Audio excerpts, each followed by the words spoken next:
এমত অবস্থায় হযরত জিবরাইল আলাইহিস সালাম উপস্থিত হয়ে গেছে। তখন রাসূল সাল্লাল্লাহু আলাইহি ওয়াসাল্লামকে জিজ্ঞাসা করলেন, হে মুহাম্মদ, আবু বকরের গায়ে এমন চিরা পানাময়লা কাপড় দেখছি কেন? এবার রাসূল সাল্লাল্লাহু আলাইহি ওয়াসাল্লাম বললেন, হে জিবরাইল, আবু বকর মক্কা বিজয়ের আগে তার সব সম্পদ আমার জন্য ব্যয় করে ফেলেছে।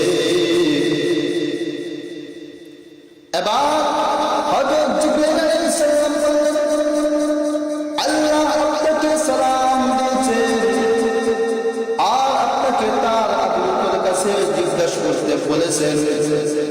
সে আবু বকর, সে কি এই দিনটা নিয়ে কি সে আল্লাহর উপর সন্তুষ্ট নাকি অসন্তুষ্ট?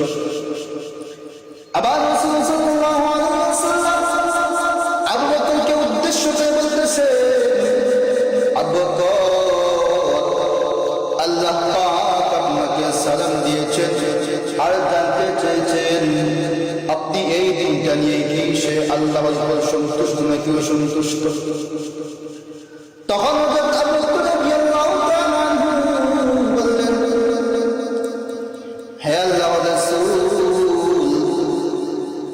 আবু বকর কি তার রবের উপর সন্তুষ্ট হতে পারে? আবু বকর কি তার রবের উপর অসন্তুষ্ট হতে পারে?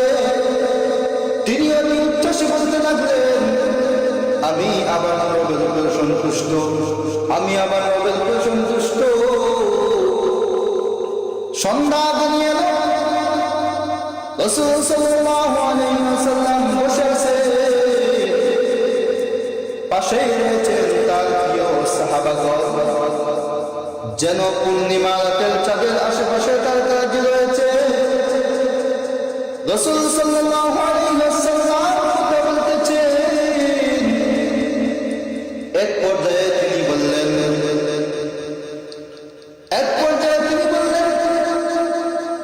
জান্নাতীরা জান্নাতের অন্যান্য সব ভবনের অধিবাসীরা অভিবাদন জানাবে, বলবে, আমাদের এখানে আসুন, আমাদের এখানে আসুন।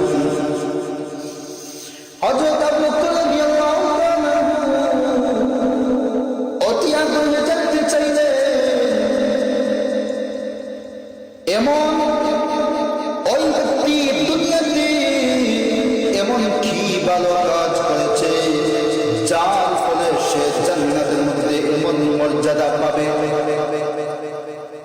তখন রাসূল সাল্লাল্লাহু আলাইহি ওয়াসাল্লাম হাসি মুখে আবু বকরের দিকে তাকিয়ে বললেন, আবু বকর, সেই ব্যক্তি আর কেউ নেই, সেই ব্যক্তি তুমি, সেই ব্যক্তি আর কেউ নয়, সেই